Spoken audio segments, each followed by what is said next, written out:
Shall we start, sir? Please go on. Yeah.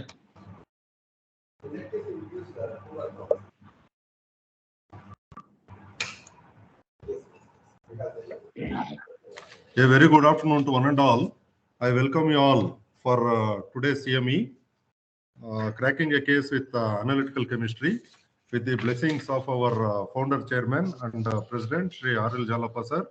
I welcome Sri G.H. Nagaraja, Sri Rajendra J., our vice president of our trust, Sri Hanmant Raju KG, the secretary of our trust, Dr. C.V. Raghuveer sir, pro chancellor, our honorable vice chancellor sir, Dr. Pradeep Kumar G., Dr. D.V.L.N. Prasad, registrar of our academy, Dr. P.N. Sriramulu, principal and dean of our academy and medical college, Dr. Sheila madam, medical superintendent, and Dr. Dinesh, deputy medical superintendent, HOD of forensic medicine, Dr. Srinivas Reddy, for today's webinar.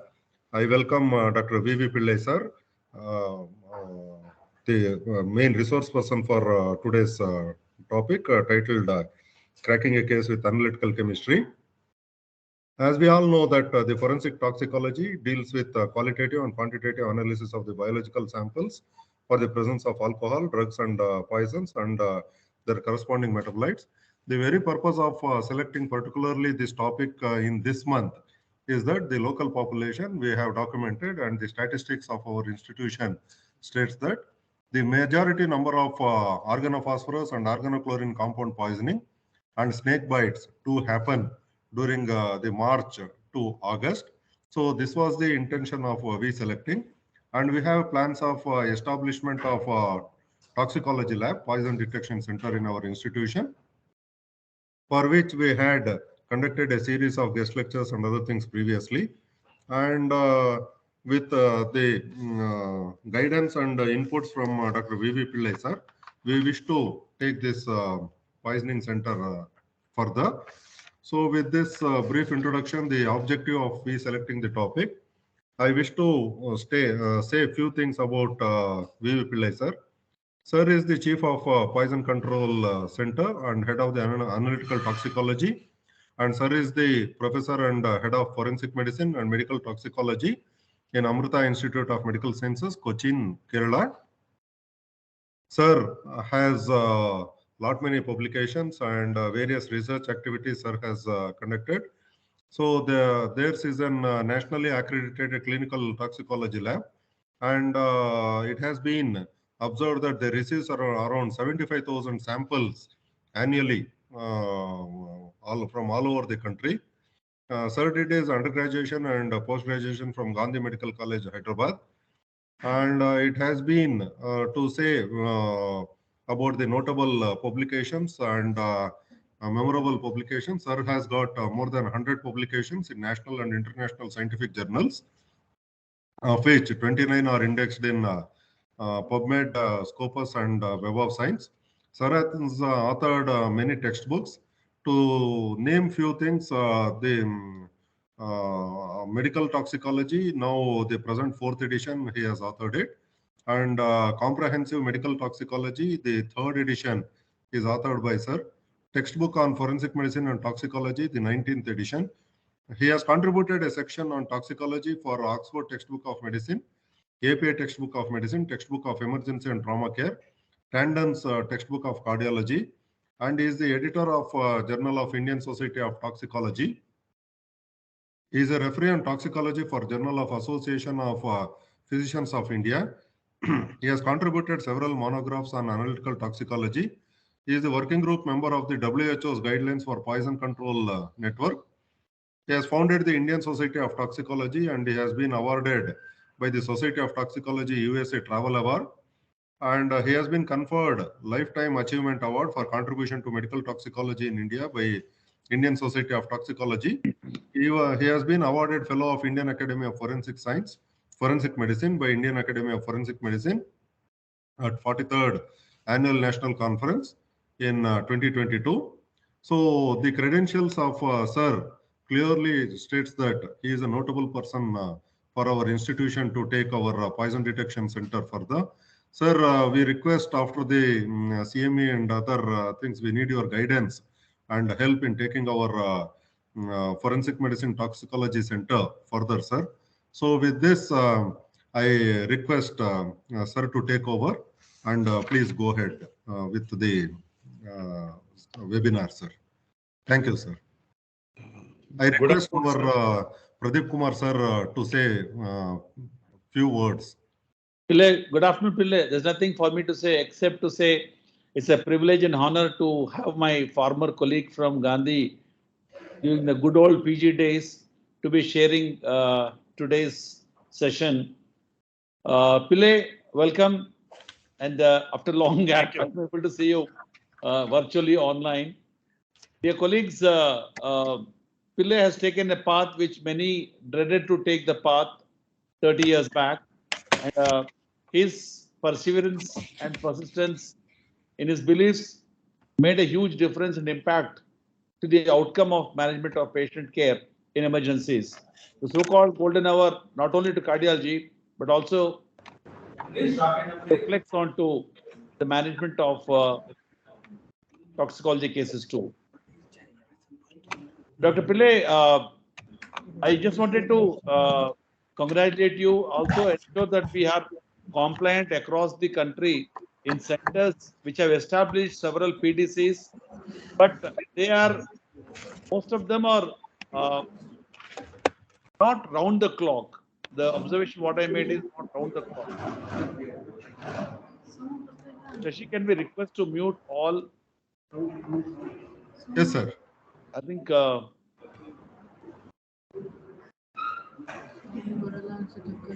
Dr. Praveen Kumar, could you please mute yourself? Mute.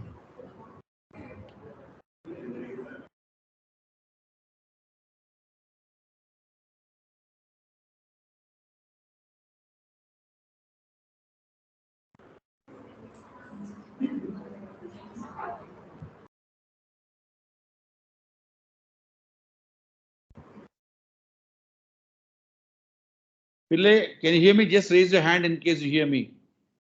Because you are muted. Yeah, thank you. Now, just telling, many centers have established the PDCs, but they're not functioning round the clock, resulting in poor service, which includes many centers in our own region. The effectiveness of managing patient care will primarily be if these centers provide round-the-clock service, especially in the nights, because most departments shut down by 4:35, and whenever case comes in after 5 o'clock, till next day 10 o'clock or so, the reports are not being provided to the clinicians to decide in the patient care. So my appeal through you to the fraternities, whoever has established center, please make it operational round the clock, and let us take this opportunity to try to save every life. Really, I don't want to speak much about toxicology. I'm very eagerly waiting to listen to you and help the fraternity further. Thank you. Please go on. Thank you. I hope I can be heard. Yes, you're audible. Yes. First of all, let me thank Professor Shashidhar and Professor Reddy from Forensic Medicine Department, all the other organizing members of this webinar to have called me. I have visited your institute myself several times. I know you're all doing very well, and I'm also happy with the forensic and toxicology attempting to do something in the area of toxicology.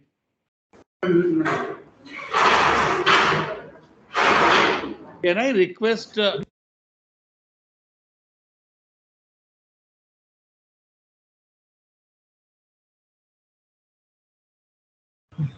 Sir, you can please unmute, sir. Please, sir. You can please unmute. Pillay, we can't hear you. Sorry. Yes, yeah. I've unmuted myself. Yes, and I was saying that it is a great privilege and honor for me to be part of the webinar. In contrast to what Dr. Pradeep said, and of course, our association, that is my association with Dr. Pradeep goes back a long way, right from our post-graduation days. He's been one of the guides and mentors for me in the specialty right from the time we were students. And it is a matter of great happiness for me that Dr. Pradeep has achieved so much in his career and scaled, the peaks of success.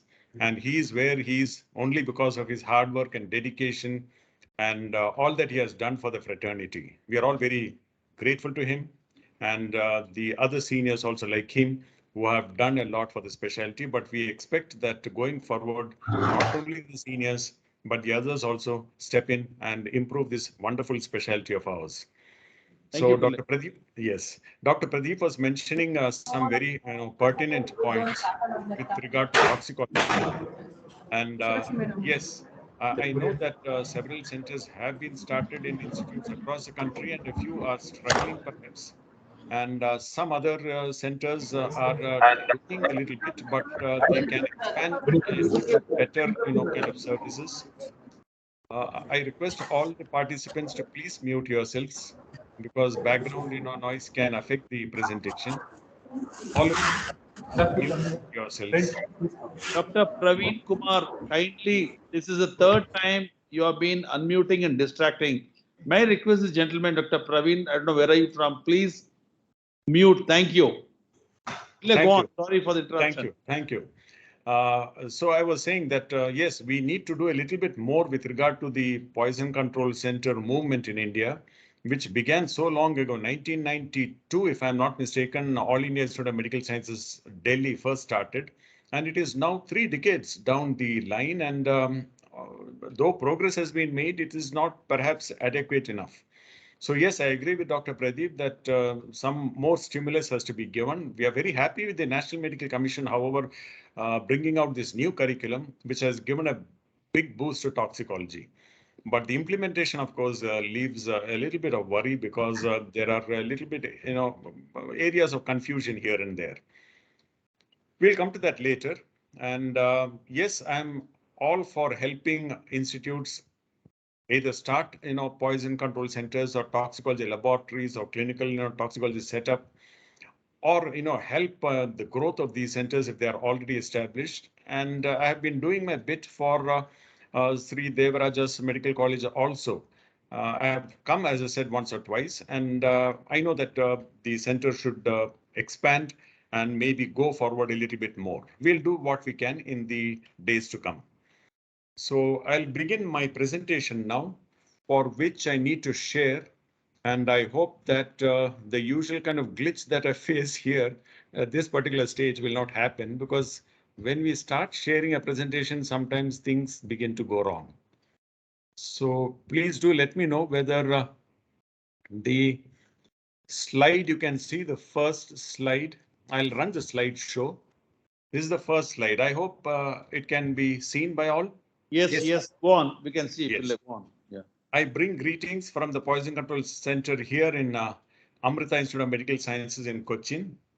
And I may mention that it is part of Amrita Vishwa Vidyapeetham, deemed university or deemed to be university. And we are very proud to be associated with this eminent university, which has taken huge strides in such a short span of time, just about 20 years or so. And I belong, of course, to the School of Medicine Kochi campus. With regard to the university as well as the medical college, both are doing very well indeed. And this is actually the ranking from the previous year. This year, we have bettered these rankings of last year. This is NIRF. And Amrita Vishwa Vidyapeetham itself is ranked among top 5 universities in India. And Amrita, Medical College or School of Medicine is now among 6, or I should say 5 best medical colleges in India. But most importantly, what we feel really proud is the fact that we are accredited by NAC as A++. That is the maximum grade possible for a university or institute. So as you can see, there is a lot that we need to be careful about when we work in an institute like this that is committed to excellence in academics and hospital, management of patients, research, and all these kinds of things. So all of us here, the faculty, the staff, students, we are constantly trying to better ourselves. With regard to the Poison Control Center in AIIMS Cochin, it's a 24-hour poison information service combined with an analytical toxicology laboratory. Both are attached to the Department of Forensic Medicine and Toxicology. With regard to the Poison Control Center as a whole, it is 18 years since we established ourselves, while the Analytical Toxicology Laboratory, which is a part of it, has been accredited by NABL for the last 13 years. Our center is listed in the Global Directory of World Health Organization, and I think that we are, if I may say so, the most full-fledged poison control center right now in India. So I have come here, and I should not waste too much time because a lot needs to be spoken about with regard to the topic on hand, that is analytical toxicology in criminal poisoning, or cracking cases with analytical chemistry, as the organizers have suggested with regard to the title. I'll also touch upon some fascinating case histories from our own center with regard to criminal poisoning. A brief introduction to what we do in Amrita School of Medicine, especially the Department of Forensic Medicine and Toxicology. We are a department that believes in unit-based working. So we have created 4 units, 2 in toxicology. One is the Poison Control Center, which is mainly the Poison Information Center. Then we have Analytical Toxicology Laboratory, Clinical Forensic Medicine Unit, and Forensic Pathology Unit. The Forensic Pathology Unit is the only private setup in the entire state of Kerala, which is undertaking medico-legal autopsies. Poison Control Center, as I've just mentioned, listed in WHO Global Directory for the last 18 years. Clinical Forensic Medicine Unit is a collaborative kind of venture with the Emergency Medicine Department or the Emergency Room. And Analytical Toxicology Laboratory is, as I've already mentioned, NABL accredited. This is a kind of collage of images from our department comprising all these units. And with regard to the Poison Control Center, very briefly, let me tell you as to what we do. Poison Information Unit provides information service on poisons, drugs, poisoning, overdose, adverse effects, etc. round the clock, 24 hours, 7 days a week, free of cost. And this service is provided over phone, email, fax, postal mail, personal contact, etc. And we answer queries with the help of some of the best toxicology software packages that exist in the world, including Poisindex from the US, ToxBase from the UK, Toxins from New Zealand, and ChemInfo from the World Health Organization. By utilizing all of these, we can provide, believe me, information on more than 1 million toxic agents. All these years that we have been in service, I can't think of a single question that really stumped us. Some of the questions may have been complex and may have required some time to research and answer, but almost all, to my memory, we have answered eventually. With regard to the Poison Control Center, again, we have this collaboration I've already told you with Emergency Medicine Department, and the Poison Information Unit is actually located within the Emergency Medicine Department. The department, that is Emergency Medicine, is fully equipped staff to deal with poisoning cases. We have a decontamination room, which is a kind of unique feature that I don't think exists in most hospitals across India. And yet it's so important. We'll come to that. We also have an observation treatment ward for poisoning. Both the departments, that is Emergency Medicine and Forensic Medicine and Toxicology, have MD programs recognized by NMC, and we have regular seminars. For some of these, we involve both departments together. Then we do have, this is to show you the entry to Emergency Medicine Department of our hospital, where we have the Poison Information and Clinical Forensic Medicine Unit. I head the Poison Information Unit, and Dr. Ramakrishnan, who is my colleague, associate professor in our department, he heads the Clinical Forensic Medicine Unit. This is the decontamination room that I talked about in our hospital, which is located within the Emergency Medicine Department or emergency room. And as you can see, we have facility for a whole body wash of poisoned victims, where especially spillage has occurred on the clothes or the body. We also have facility for stomach wash or gastric lavage, which we don't embark upon very often. And we also have facility for whole gut lavage or whole bowel irrigation. There is also an image showing you the crash cart comprising of basically emergency drugs that are required in poisoning cases. Mostly they are antidotes. So you can say that these are trays of common antidotes. With regard to the Analytical Toxicology Laboratory, which is NABL accredited, we are located in the Medical College Tower, 9th floor, right from the inception, that is nearly 20 years ago.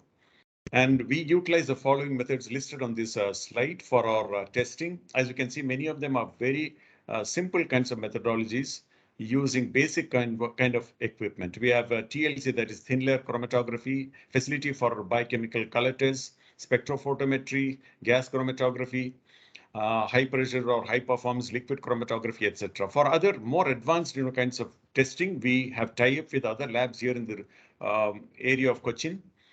Especially for heavy metals testing, we have tie-up for equipment like atomic absorption spectroscopy and even very advanced kind of instrumentation, that is ICP-AES, or inductively coupled plasma atomic emission spectroscopy. We also have access to LCMS, which is rarely required actually in clinical toxicology, but sometimes it may be called into question. Since this is a clinical toxicology laboratory, we accept samples only or mainly from living victims, comprising mostly body fluids like blood, urine. Sometimes we also analyze stomach contents in the form of vomitus or aspirate. We also analyze other kinds of things like water, food, medicinal samples, etc., for contaminants, adulterants, and poisons. We have accepted, of course, cases from purely forensic, situations also. This is an overview or a collage of images from the Analytical Toxicology Laboratory. As you can see, it is virtually an all-women team led by Dr. Ms. Arati, who is now doing her PhD and will be a doctor very soon. She's an MPhil in toxicology and a very, very capable lady indeed. She manages the Analytical Toxicology Laboratory with the help of some very, very efficient technical staff. I'm mainly a supervisor here, more than a person actively involved, though in the beginning I was involved more directly with the laboratory. These are the statistics of our toxicology laboratory up to 2019. From 2014 to 2019, the pandemic broke and our services were affected a little bit. We are now getting back on our feet. We are like the phrase goes, rising like a phoenix once again from the ashes. As you can see, in 2019, we had sampled 5,316 kinds of samples for analysis. Then there was a bit of a lull, 2020 and 2021 and 2022. So far, from January to June, whether you believe it or not, we have analyzed more than 3,000 samples. So it looks like we may cross 6,000 samples in 2022. So we have virtually got back on our feet very well. And I really hope that this pandemic is for once and for all going out of the globe or the world. Analytical Toxicology Laboratory, we try our best to make the results available within a few minutes to maximum of a few hours, unless it's something like heavy metals, which will naturally take a little longer. And the report can be accessed immediately when it's ready by a doctor, even if the doctor is in a remote area, as long as computer facility is there. And we make sure the printed copy of every report signed by the analysis is supplied separately to the address given. We are always available to interpret every toxicology report issued by us, because one has to understand that toxicology reports sometimes are difficult to interpret, unlike biochemistry reports or pathology reports, etc. And one has to be sometimes careful.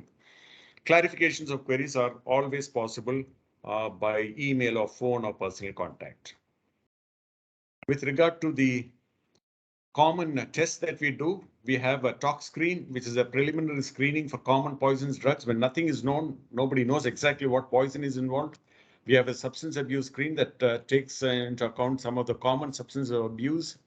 We also have, of course, group tests comprising of almost all the pesticides available in India. almost all the heavy metals, toxic alcohols, inhalant gases, several kinds of pharmaceuticals, including sedatives, narcotics, anticholinergics, analgesics, antipyretics, steroids, and many more. And of course, each one of these can also be tested individually. So we have individual poison or drug testing from alcohols, all kinds of chemicals, metallic and non-metallic, pharmaceuticals, and plant toxins. As you can see, it's quite a comprehensive kind of a toxicology menu that we have. We also undertake water samples and food samples, medicine samples, etc., for contaminants and adulterants. So the question arises, do we do all these kinds of tests with sophisticated instrumentation? The answer is emphatic no. We utilize mostly simple tests that are listed here, basically color tests, TLC, and spectrophotometry. Sometimes we go to additional tests like kit-based assays with auto analyzer, and on a few occasions, high performance or high pressure liquid chromatography or HPLC. Very rarely do we go for the other kinds of sophisticated instrumentation. As I said, we have tie-up with labs which have those kinds of instruments. We don't have those in our laboratory because it really is counterproductive. And you may end up becoming a hugely loss-making venture if you have instrumentation which is very, very costly and it is rarely utilized. The advantages of simple kinds of tests: number one, inexpensive; number two, easy to perform; number three, quick; number four, basic laboratory setup would do; number five, easy to interpret; and number six, we can decide when to send a particular sample for advanced confirmatory testing. As you can see, this is what a clinical toxicology setting should have. All these are important, what are listed here. And only for forensic toxicology setting do you need to go for very sophisticated instrumentation, because naturally in a court of law, you have to prove beyond reasonable doubt as to the identity of poison, as to the quantitation, as to what kind of effects, particular concentration of a particular kind of drug or poison will have on a person, and so on and so forth. And that is why forensic toxicology laboratory must not be confused with a clinical toxicology laboratory. The former has to be essentially sophisticated, while the latter needs to be just a basic kind of setup. All right. The question is sometimes asked, is sophisticated chemical analysis preferable over basic setup, especially in cases where you are really dependent upon toxicology analysis for treatment or maybe for forensic purposes? Even here, the answer actually is not always. In fact, there are several pitfalls when you use sophisticated instrumentation. Number one, even though you may use the most sophisticated equipment available, believe me, there are certain poisons or chemicals that may not be possible to detect. It may come as a surprise. In other words, there are some examples of poisons which can virtually be undetectable, whatever the methodology used. And so what's the purpose of, having a sophisticated setup and saying that we can do all kinds of analysis? Not true. Traces of random toxicants may be picked up by sophisticated instruments, and this can actually lead to confusion. And when confusion happens in a case, then that can impact management in a living victim, and it can impact the administration of justice if it's a forensic case, as has happened in a few cases that we ourselves have handled. If there is time, I'll talk about that later. Then there is the issue of qualified, experienced staff. To operate sophisticated equipment, you have to have that kind of trained staff, and that is not easily available, especially in India, where toxicology is still, struggling to be established, especially in hospitals. And finally, results are prone to incorrect interpretation sometimes. I've already mentioned that toxicology reporting is not like reporting with regard to, other things that we see in hospital, like biochemistry reports or pathology or microbiology, or even reports related to biotechnology. These are more or less straightforward, and you get a report, you read it, and you can form your conclusions immediately. Toxicology reports are not like that. Sometimes what is there in the report will have to be interpreted in light of the patient, the condition of the patient that you have, or the evolution of the symptoms, or the history of exposure, all these kinds of things. And what a report actually means may be quite different from what it appears on casual reading. So these are the reasons why sophisticated instrumentation must, as far as possible, kept to a bare minimum, especially in clinical toxicology cases. Enough of technical issues. We'll take up questions at the end of the lecture. I'm sure there'll be time. But let's take a look at a few cases that we have handled over a period of time, especially related to forensic aspects. And this is from the first half of the period of operation of our Poison Control Center. That is from the inception to about, I think, 2012, I've taken cases. The second half of the period also, we have had very interesting cases. That's from 2013 to the present time. Maybe I'll deal with some of those cases in a subsequent session if the organizers would like to have one more.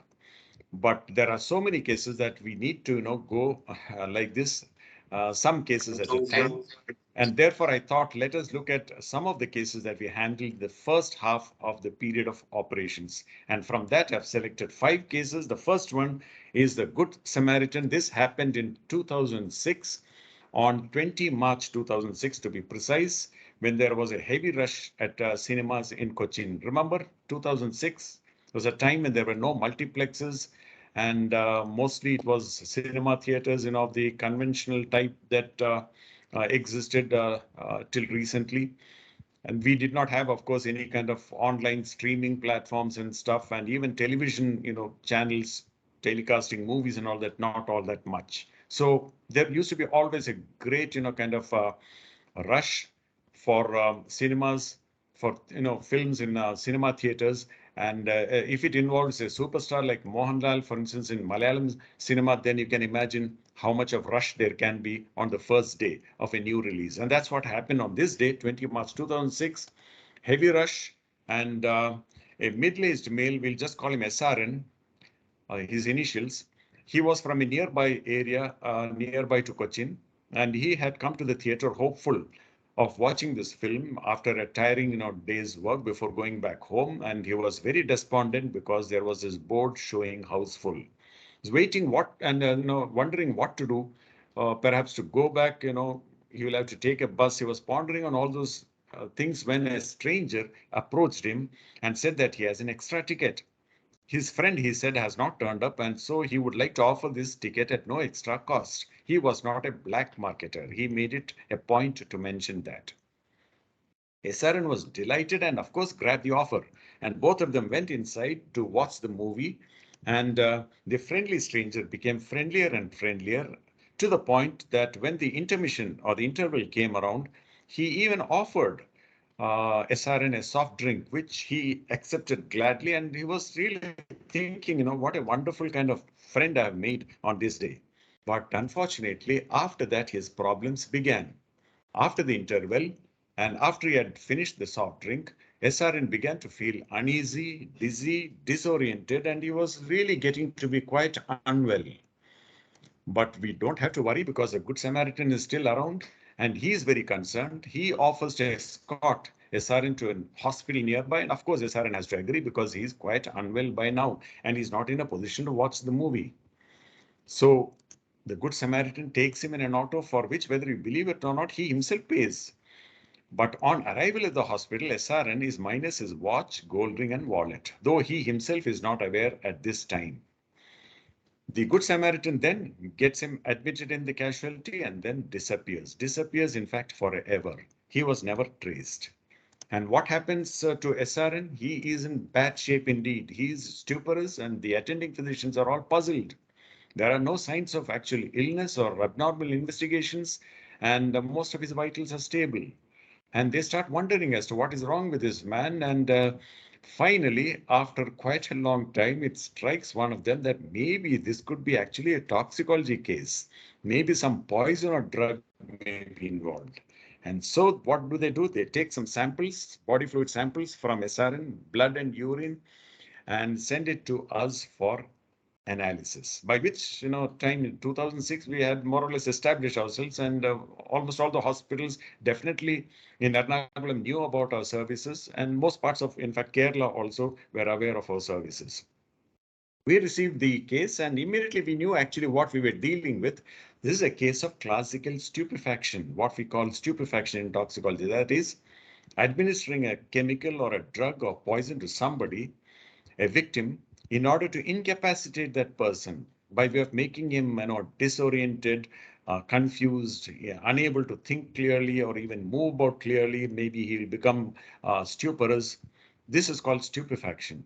And this is done in order to facilitate a crime, like for instance, robbery or assault or rape and things like that. And we had a list already with us prepared. We called it the stupefaction list, comprising some of the common drugs or chemical agents used for such a purpose, comprising mainly anticholinergics, antihistamines, benzodiazepines, barbiturates, and opioids.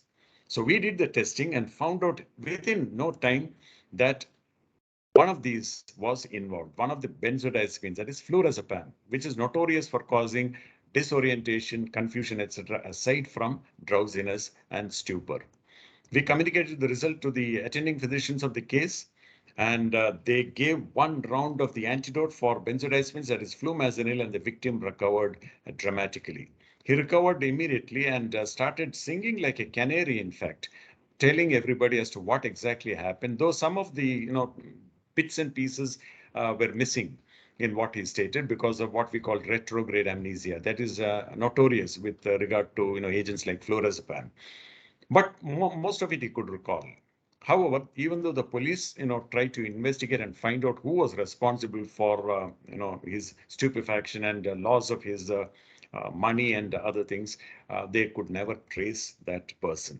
So lessons from this case: number one, cases of stupefaction like this are on the rise in India even today. Even though this has been around for a long time, it is almost like a scourge in India, where innocent victims are accosted, like for instance in crowded places like theaters or malls, or maybe during travel, on a train or bus or whatever it is. Somebody, friendly stranger approaches the victim, offers him spiced food or drink, and then the person becomes disoriented, incapacitated, and then he gets robbed. Or if it's a woman, she may be raped, or it may be also for the purpose of any kind of assault. There is an entity called date rape, where a boy sometimes takes out a girl with ulterior motives, and he uses one of the drugs listed in the earlier slide in the girl's food or drink, and then she gets incapacitated, and rape may be accomplished by the boy. And when the girl eventually recovers, she may not have much of an idea as to what happened, because I told you some of these agents cause what is called retrograde amnesia, and very difficult to find out who the culprit was in such cases. Importance of including toxicology causes in differential diagnosis always. We find that many a clinician unfortunately thinks of poisons or toxins virtually at the end when everything else is ruled out. And I think that poisons or drugs do deserve a better kind of position in differential diagnosis than the bottom of the barrel. The importance of getting samples of blood or urine of a victim analyzed by a competent laboratory at the earliest is also of paramount importance, as also the fact that every major hospital actually should have at least a basic toxicology lab set up for cases like this. All right, we will now move on to the second case from our files, and this also happened in 2006. This is also another very fascinating and slightly strange case. I've titled it Bleeding Fingers because it involved a young girl who was brought by her anxious mother for a very peculiar complaint indeed, and that is periodic bleeding from underneath her fingernails for no reason. And naturally, the mother was very worried, and the pediatrician, when he examined this curious case, he could find really no abnormality other than the fact that the child is saying that she bleeds from underneath her fingernails periodically. Even the bleeding and clotting parameters which were checked were normal. So he asked as to what else they could offer, by way of help for diagnosing. The mother then produced a small sample of blood, which she said the girl had collected in the last bleeding episode.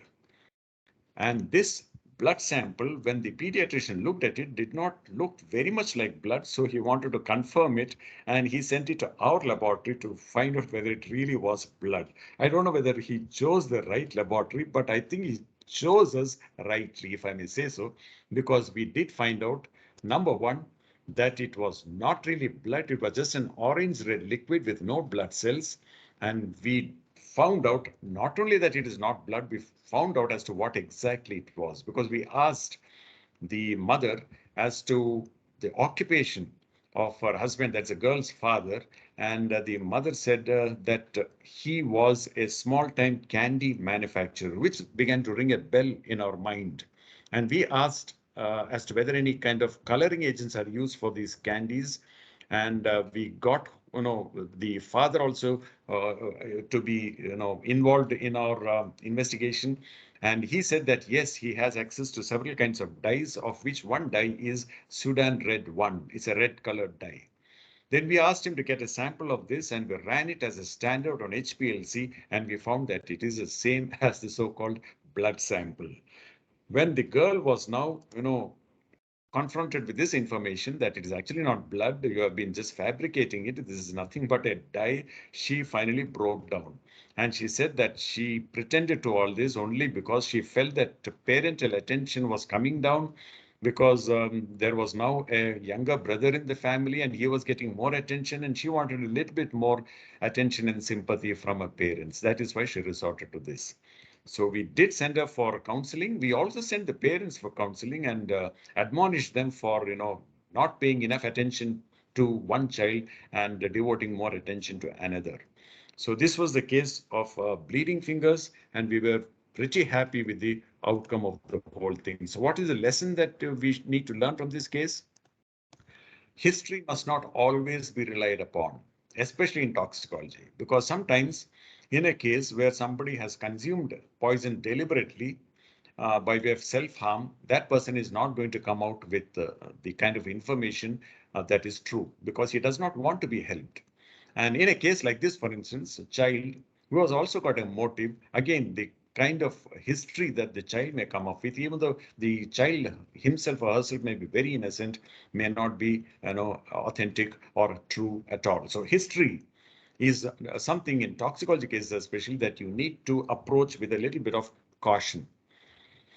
Yes, if everything else is ruled out in a baffling clinical case, always think of toxicology. I think almost all so-called perplexing cases, clinical cases, will eventually be solved if you include poisons or drugs in the differential diagnosis. And the third point that needs to be remembered is that if a basic kind of testing is not helpful in toxicology, like TLC, that is thin layer chromatography, then you have to certainly go on to slightly more advanced kind of testing, including HPLC or GC. Fine. We will now go on to case number 3, which is from 2009 actually, and this is a very, very strange case indeed.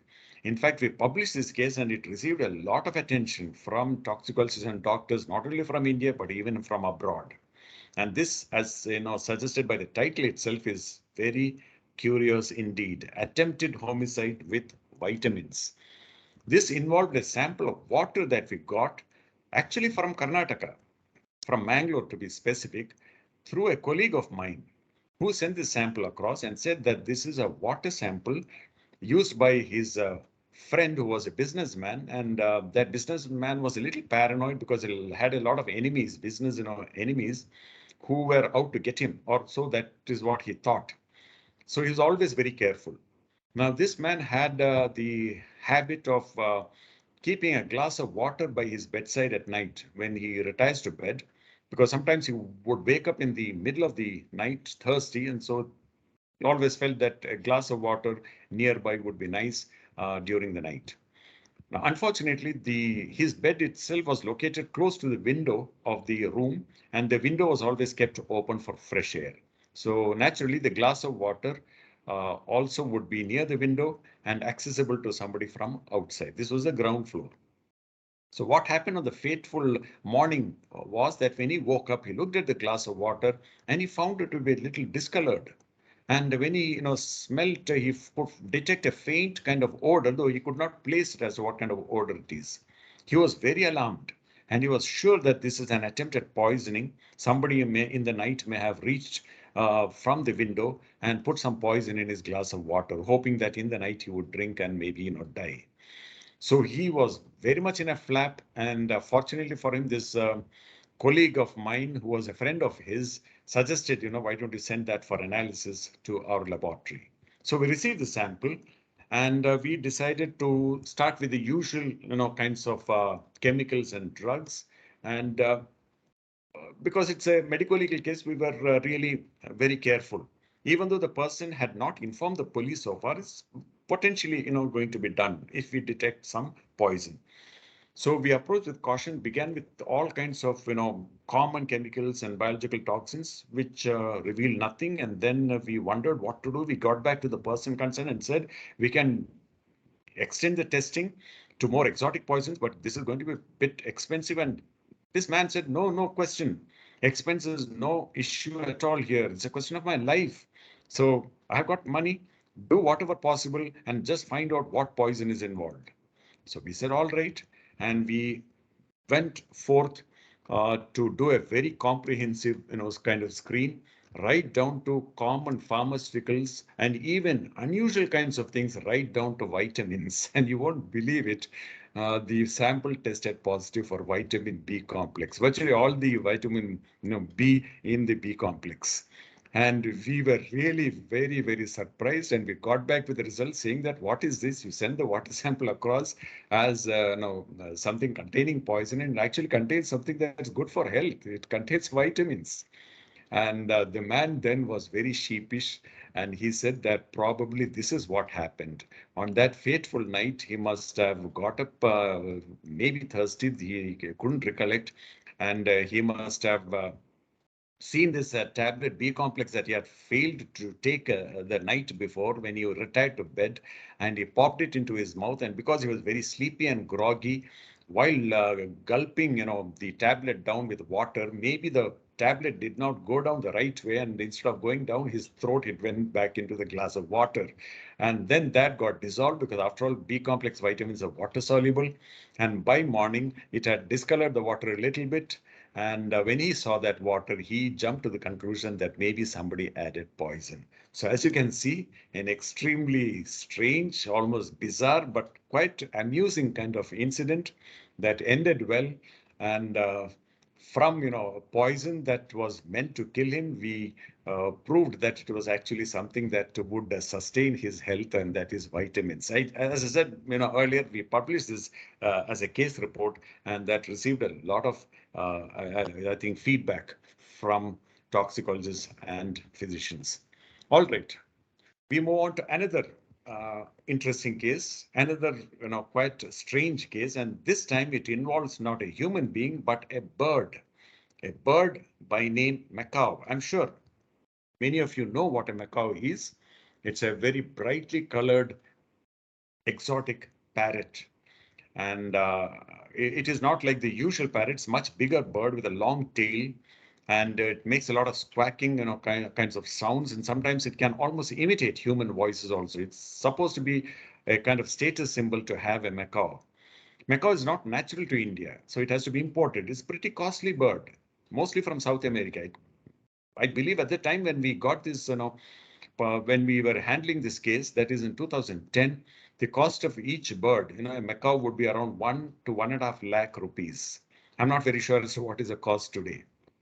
So this kind of case concerns a macaw that was being grown as a pet by somebody who was working basically in the Gulf. So much of the time he was not in Kerala, and the bird was looked after by a caretaker in his ancestral house. Unfortunately, one morning he found the bird dead in the cage, and he was really very, very anxious and worried, because I told you it's a very costly bird. And he got back to the owner immediately and relayed the sad news. And the owner got really furious, not only because the bird had died, but because it had been in good health the previous evening and had even had some nuts for dinner and looked pretty all right. And so how could the bird die? The man was convinced that this is deliberate killing of the bird by somebody, maybe some business enemies. Again, this kind of thing I think is quite common in commercial businesses where you have a lot of enemies. So he also had some enemies, he said, who were threatening harm to him. And perhaps he said because he's in the Gulf, they could not get to him. So they harmed his bird instead. That's what he was convinced. So he suspected foul play. He said that the bird must have been poisoned. And you won't believe it, he got the case registered in a police station in Kerala as an unnatural death of a bird. You won't believe this, but this is exactly what happened. I really don't remember what section was applied, if at all Indian Penal Code was applied, or was it some other act to do with wildlife or something like that. I really don't recall. But the Kerala police are quite efficient, and whatever offense or whatever kind of allegation you make, be sure that they will enter that as a case and make it in the form of a report. So I think my battery, unnatural death of a bird, that is macaw, and the police not only registered the case as foul play, but also, whether believe it or not, ordered an autopsy to be done by a veterinary surgeon. I told you, Kerala police is pretty efficient. And the veterinary forensic expert did a meticulous kind of autopsy. We could, get to know that later on when we read the autopsy report. And he came to the conclusion that it could be poisoning because he could not find any signs of disease or injury at autopsy. And he also had the presence of mind to collect samples of the bird's viscera, what is called entrails. And these he sent to our lab through the police. So we received the viscera or the entrails of the bird, and we read about the case, and we were really, quite, I should say, taken aback at this kind of sample, which we had not received earlier. But then we set about looking at common toxins in the viscera of the bird. And after a bit of testing, we came to the culprit, and that was nothing but an organophosphorus insecticide, chlorpyrifos, pretty common in Kerala. And that was present in the viscera. We conveyed this information to the police, and we said that it is most probably not accidental contamination of the nuts that were given to the bird the previous night, but most probably deliberate addition of pesticide or insecticide to the nuts for some reason. But the police, even though they listened to us and all that, they were getting a bit tired of this case involving the bird, and they closed it, saying that they can't believe that somebody would do such a thing. And most probably, if you have discovered some insecticide in the nuts that were given to the bird, it must have been accidental contamination, and then they closed the case. We even asked for the nuts, that were given, whether some more nuts are there for us to examine, but the police did not submit because probably by this time they were thinking that we were nuts. So that is about the case of the macaw. Unfortunately, we couldn't get the kind of conclusion that we wanted. Even now, when I look back, I feel that this was actually a case of foul play.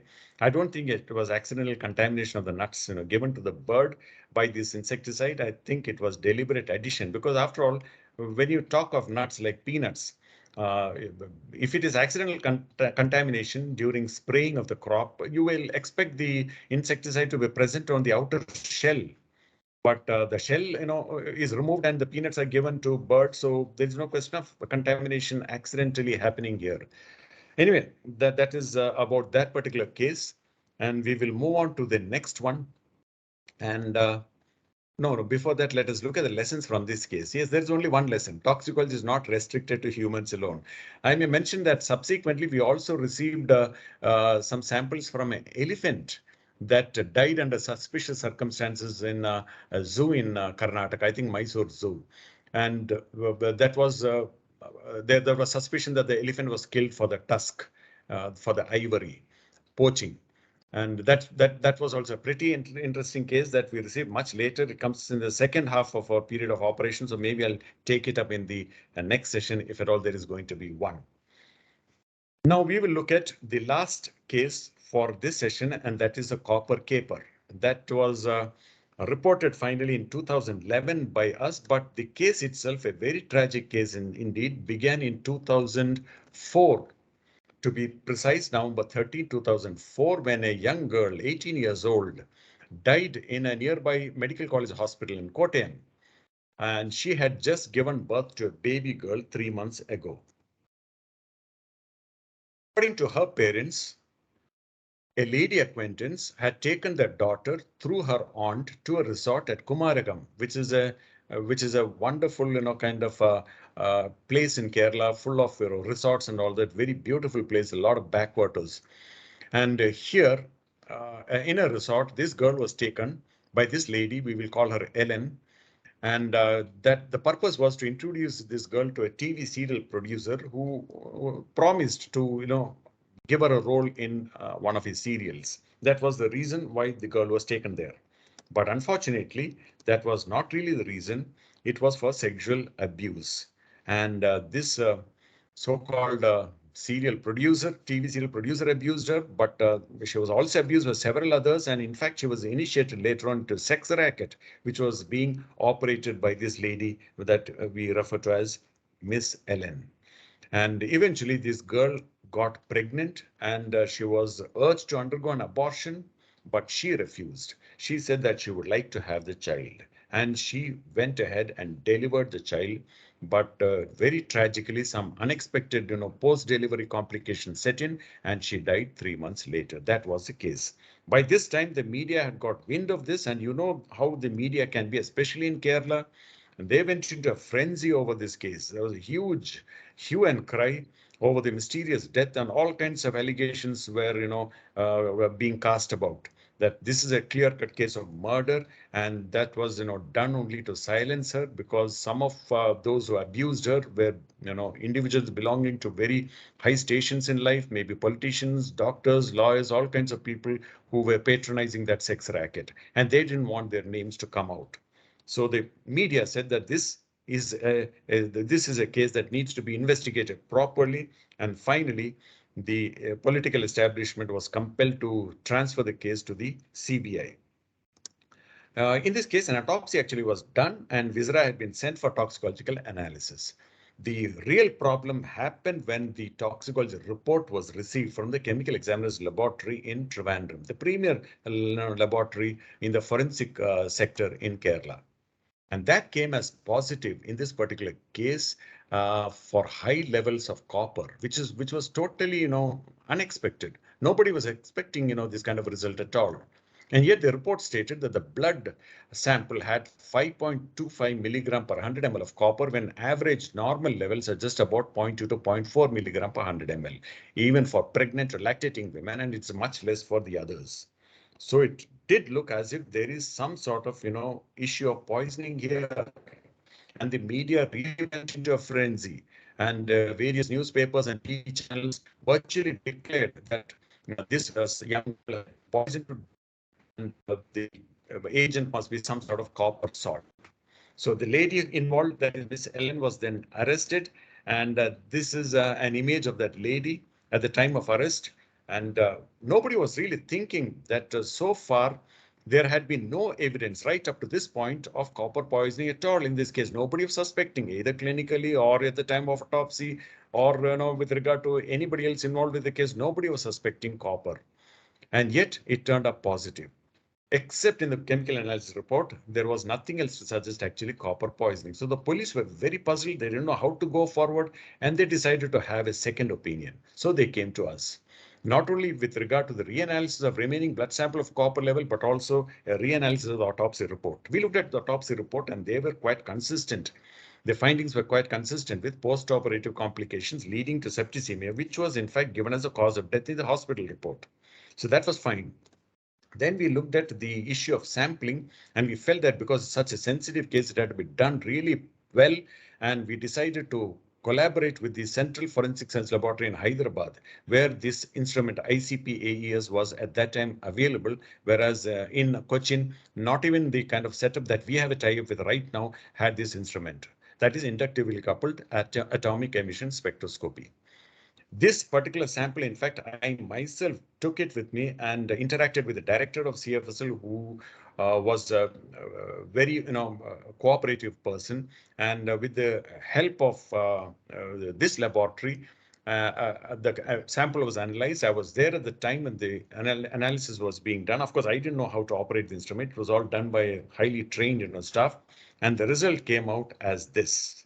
You can see the result is virtually normal, a very far cry indeed from the report that was presented by the chemical examiner's laboratory in Trivandrum. So the police were now really very confused as to how can there be so much of discrepancy between two reports. Our report, in fact, was done, was finalized only after the sample was analyzed twice. We had to make sure. Even though it was a very expensive procedure, we went for it twice, and we were pretty sure about our results. And that is what we told the police. So the police investigated the reasons for the discrepancy and found out these points. Number one, The first analysis was done by a non-accredited lab. That's sorry to say. Even today, I don't think the chemical examiners lab in Trivandrum is accredited. I think it should be, just as most other forensic science laboratories should be accredited. It's very important because that is some kind of monitoring of what goes on in labs like this, which perform very sensitive tests for administration of justice. We were by that time NABL accredited, and of course our Poison Control Center itself was accredited by the WHO. The method that was used in the first analysis, atomic absorption spectroscopy, nothing wrong with it. It's pretty good method. But today, actually, if it is a sensitive case, if it's an important case, you have to go to a really high-end, kind of instrumentation for metal analysis like ICP AES or ICP MS, that is mass spectrometry. Most shockingly were these points, the last mentioned bulleted item. Instrument used in the first analysis was not calibrated. Can you believe this? And even a periodic kind of instrument upkeep and all that was not satisfactory. And the most shocking point was that actually the testing was not done in the chemical examiner's lab at all, but by an adjacent food testing laboratory. That also came under the government setup, but it, most of the time we were testing food samples only. So the protocol that was used here in the sample that was sent was a protocol that is normally used for food samples. So naturally you get erroneous results, and that is what I think happened here. So final opinion on this case, no evidence of copper poisoning accepted by the court, which finally led to the public outcry and trial by media dying down.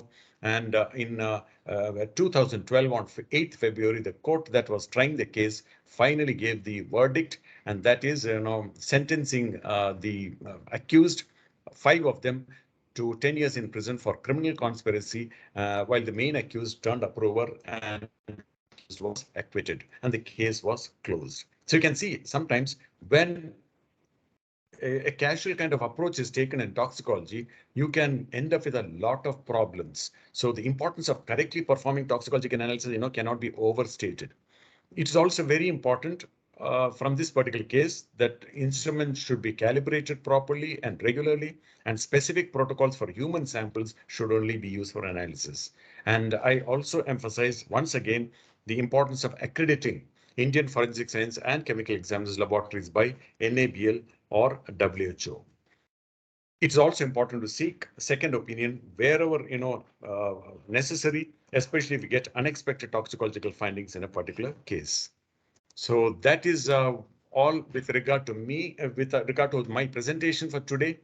And if the participants or the audience here would like to know more about such forensic toxic cases, may I suggest most humbly one of my textbooks that is basically meant for undergraduate students, textbook of forensic medicine and toxicology, but there are a lot of case histories.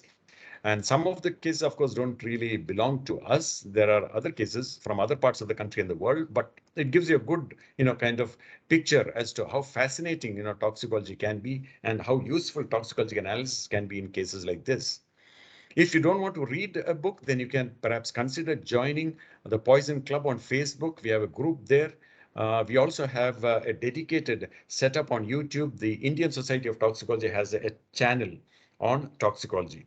And yes, I would like to take this opportunity of welcoming you all to the next conference of the Indian Society of Toxicology, that is the 16th annual conference, what is referred as Toxicon. This is Toxicon 16, and it will be held in Kasturba Medical College, Mangalore in Karnataka, the institute where I worked for 10 years before I joined, Amrita Institute of Medical Sciences, Cochin. And I have very fond memories indeed of KMC Mangalore. Please do come, and we will, have many more discussions on toxicology. So that is all from me. I wind up because I think we have come to the end of the scheduled time also. Thank you all very much for a patient listening. Thank you, especially the organizers. And thank you, Dr. Pradeep, for facilitating this.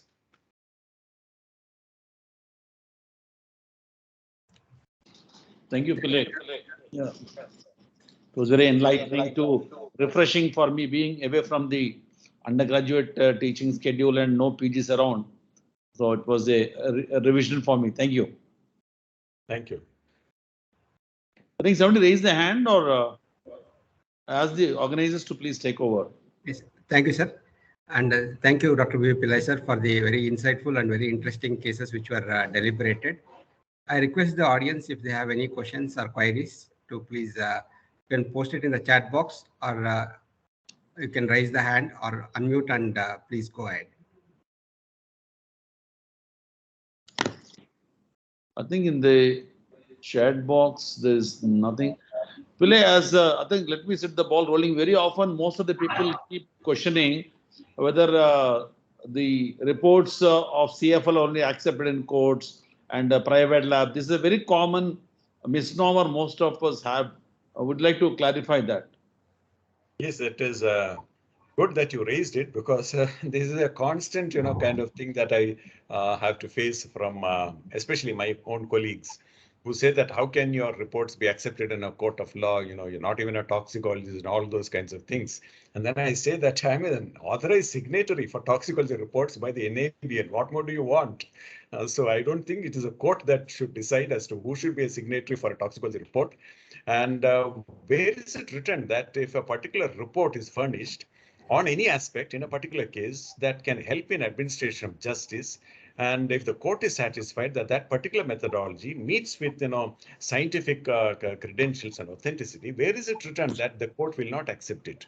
These are all imaginary kinds of fears, and I've been in this toxicology field, analytical toxicology, the last nearly 20 years.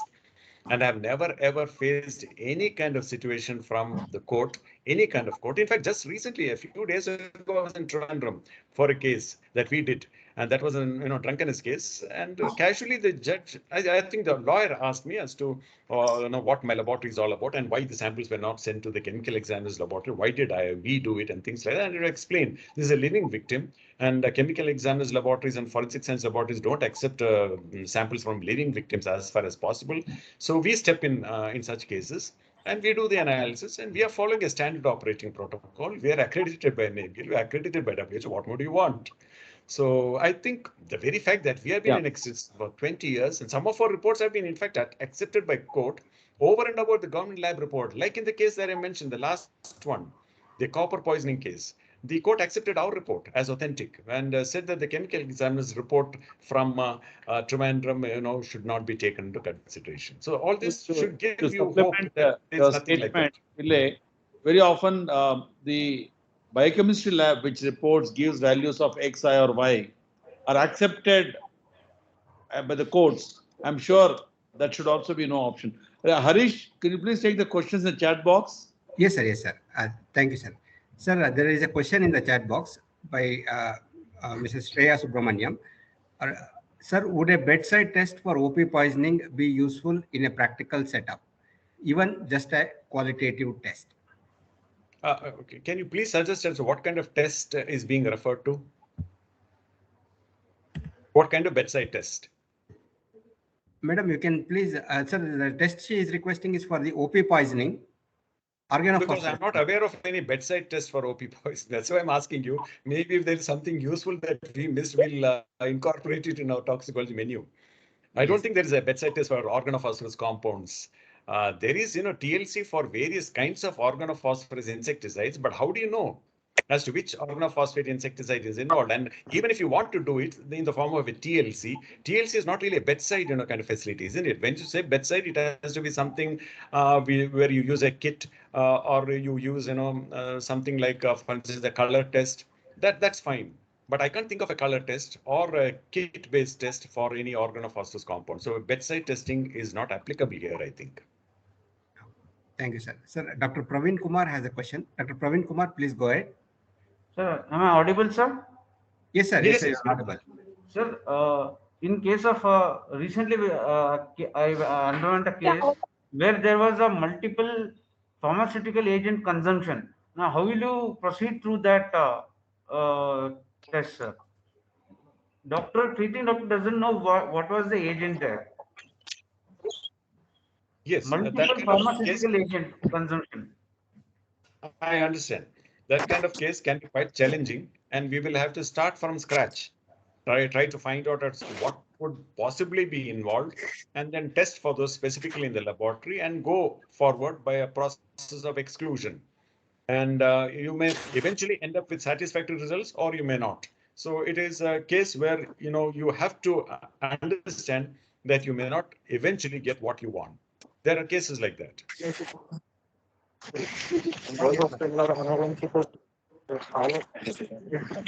Okay, sir. So there is one more question in the chat box by Dr. Aditya. It says, sir, if the chemical lab in Trivandrum is still not accredited, then how are the reports still being accepted as evidence in the court of law?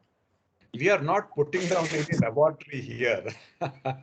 Believe me, 90% of the laboratories in the forensic sector are not accredited. So why single out the laboratory in Trivandrum? There are other kinds of accreditations perhaps they're doing, like what we call internal quality control. Many laboratories do that. I'm sure the lab in Trivandrum must be at least doing that internal quality, assurance and maybe inter-laboratory comparisons and all that. We are not really aware. What I'm suggesting is that why not make it uniform, standardized across the country, that all laboratories, especially performing sensitive, kinds of testing, forensic cases most especially, why don't you go for a common kinds of accreditation, and that the best kind of accreditation that I can think of is NABL, because that is, promoted by the government of India. So it's not to put down the chemical examiner's laboratory. We should not be doing that. I'm sure they're doing good work, and sometimes laboratories do make errors. We have also made some errors, and that's how it is. So let's move forward progressively and without condemning anybody towards a kind of testing in poisoning cases, especially forensic cases, whether it's a dead body or a living person. Right, sir. Thank you, sir. Sir, Excuse me, Shreya, sir, madam. Yes, madam. Please go ahead. Good afternoon, sir. I'm Shreya Subramaniam, third minor MBBS from Mimar Medical College. Sir, actually, the OP poisoning question that I had, I'm currently working on developing a bedside test for OP poisoning, sir. So, Okay. I'm trying to develop a coloring reaction using ammonium molybdate and concentrated nitric acid. So that is why I wanted, even before undertaking the project, just in the spirit of actually being a useful project, I wanted to ask if, in case I come up with a test, would it be actually relevant in a clinical setup? Before I answer that question, I'm a little curious as to the test that you are developing, the bedside test. Will it be positive for all organophosphorus insecticides? There are about 30 to 40 or more different organophosphorus insecticides. So is it a kind of test that will be positive for all or only for selected agents? Sir, I'm aiming for finding it for all organophosphorus. So what is the underlying, mechanism that you are, using to find out this kind of thing? Because it baffles me a little bit. There are so many kinds of chemicals, and how can you have a common test that will be positive for all? I'm a little curious. Yes, sir. Sir, actually, I read some research papers, and as I was going through them, I found out that whenever samples are taken after an OP, after a person has ingested OP, there are two types of samples present in the serum and the urine. One is either the parent pesticide as it is, or the metabolites of the OP poison. And sir, majority of the metabolites of all types of OP poison are in the form of DAP, dialkyl phosphates. It Okay. can either be a diethyl phosphate or a dimethyl phosphate. So I am sticking to just the phosphate part of the metabolite, sir. And I researched some part of it from inorganic chemistry also. And there was one reaction, phosphate from any organic compound plus concentrated nitric acid and ammonium molybdate. It gives a definitive bright yellow coloring, sir. So I'm working on developing that more and more, both in test tube and on a filter paper, sir. I think I have read about this some time ago, but there are a lot of problems, with regard to this testing, if I may say so. Number one, when you are looking at phosphate moiety, you have to understand that there are so many chemicals which are not really organophosphates, which can also test positive, isn't it? How are you going to exclude that? Number one. And number two, there are several kinds of organophosphates, insecticides or pesticides that don't really break down in this manner. They don't really break down in the way you described. So how are you going to include those in your testing? It's just, out of curiosity, I'm asking. I think this kind of testing was attempted in the past and it lost favor because of these problems. That's to my knowledge. Yes, sir. Sir, actually, this test it will give the same reaction for arsenic poisoning also. I had read about it. So I will plan on including a dye also in the next step that is specific for phosphate, sir. So that is my plan of action for now, sir. But this is still under extreme research, sir. I have not come up with a definitive method yet. Okay, I'm very happy that you're pursuing this kind of approach, because we do need a bedside test for organophosphorus insecticides, as also for several other kinds of chemicals and pesticides. I hope you will meet with success, and I wish you all the very best. When you come up with something, concrete, some good result, please let me know. I'm very, very interested in being, kept informed. So thank you so much, sir. Yeah. Sir, Dr. Rajesh has raised the hand. Dr. Rajesh, sir, please go ahead. You can ask the question. Sir, good evening. This is Dr. Rajesh, Department of Emergency Medicine Associate Professor. Way back 8 years back, I met you in PS Medical College in a guest lecture. Wondering you still continue your academics. And after that, we did have a lot of case discussions and toxicology. Me and Jidu used to regularly call you for, and we did send some samples to Amrita from Kupam also. Okay. Nice to hear talk, sir. Thank you. Yeah, same here. Same here. Thank you. Pillay, incidentally, Rajesh is with us in Kolar as emergency medicine physician. Okay. And we are in the process of establishing the PG department. Recently had an inspection, and looking forward for Rajesh to play long innings as a captain of the team. I wish Dr. Rajesh all the very best, and I'm sure he will be able to accomplish that. Thank you, sir. Thank you. Thank you, sir. Thank you for highlighting us on the importance of the Poison Control Center and your resolute efforts in contributing towards the societal commitment, and also the importance of the enable accreditation for the toxicology lab. Thank you for highlighting on this. Now I request Dr. Rajkumar, Assistant Professor, Department of Forensic Medicine and Toxicology of our college, to propose the vote of thanks. Yeah, Harish, small interjection here. Sir, yes, to sir. all my colleagues, I just wanted to share the thought which Pillay has started or initiated. There should be a good link between the Department of Biochemistry and Forensic Medicine, which will ensure a proper functioning of the lab, as is happening in Manipal and other centers. So, coming together of biochemistry and forensic is an important element. And the support from emergency medicine is very vital in ensuring that we provide the best of the care to the patient. So, I think we should make a very strong connectivity of biochemistry with forensic to go a long way, is my small suggestion. Indeed, sir. Thank you, sir. Thank you for the suggestion. Thank you. Thank you so much, sir. Over to Dr. Rajkumar, sir. Thank you, sir.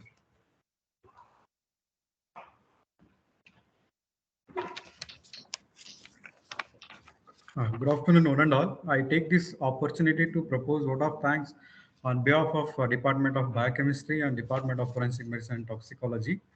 First and foremost, we pay homage to our late founders, President Sri R.L. Jalapaji. At the outset, we would like to thank our patrons of Sri Devaraja's Education Trust, Honorable President and Chancellor Sri G.S. Nagaraja sir, Honorable Vice President Sri G. J. Rajendra sir, Honorable Secretary Hanmant Raju KG sir, Honorable Chancellor and of Sri Devaraja's Academy of Higher Education and Research, Scholar Sri G.S. Nagaraja sir, Honorable Pro Chancellor Dr. C.V. Raghuveer, Honorable Vice Chancellor Dr. Pradeep Kumar Ji sir, Registrar Dr. D.V.L.N. Prasad, Dean of Faculty of Medicine and Principal Dr. Sriramlu P.L., Medical Superintendent Dr. Sheila S. sir, Vice Principal Dr. Shashidhar K.N. sir, and Deputy Medical Superintendent Dr. Dinesh sir. We also extend my thanks to our other officers of the Academy. We thank our beloved Principal Dr. Sriramlu P.L., SDMC, for his unceasing support and encouragement. We thank Dr. Shashidhar K.N., Vice Principal, Sri Devaraja's Medical College, and Professor and Head of the Department of Biochemistry, whose motivation has been pivotal in this conduct of national webinar. We are indebted for his undaunting support, and it is tacit to acknowledge Sir's vocal role in conducting various events of the Academy. We thank today's speaker, distinguished luminary Dr. Vijay V. Pillay, the Chief of Poison Control Center and Clinical Forensic Unit, Professor and Head of Forensic Medicine and Toxicology, Amrita School of Medicine, Cochin, for accepting our invitation as speaker and delivering insightful and excellent presentation. Thank you very much, sir. We are looking forward to your long-term goodwill and association with Sri Devaraja's Academy of Higher Education and Research. We thank the faculty of Department of Biochemistry and Forensic Medicine and Toxicology for their support. We thank all the participants for the event for making it a grand success. Last but not the least, I thank the non-teaching, the photographer and technical team members who are part of this program. Thank you, one and all. Thank you very much. Thank you. Thank you, Pradeep. Good to see you long time. We hope to see in person. Probably Yes. I request my colleagues from Forensic to invite you, take an opportunity to do a offline session so that we can have some small get together soon.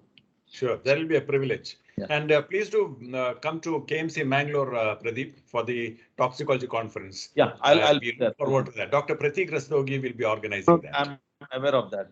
Actually, next week I have to be visiting Manipal for a court duty after 15 years. I'm getting a summons. I told them, please let somebody go, but they said, no, you have to come. So I'm going to attend a court. Thank you, Pillay. Thank you for. Thank you very much. Thank you, all of you. Thank you, team Forensic and Biochemistry. Yeah.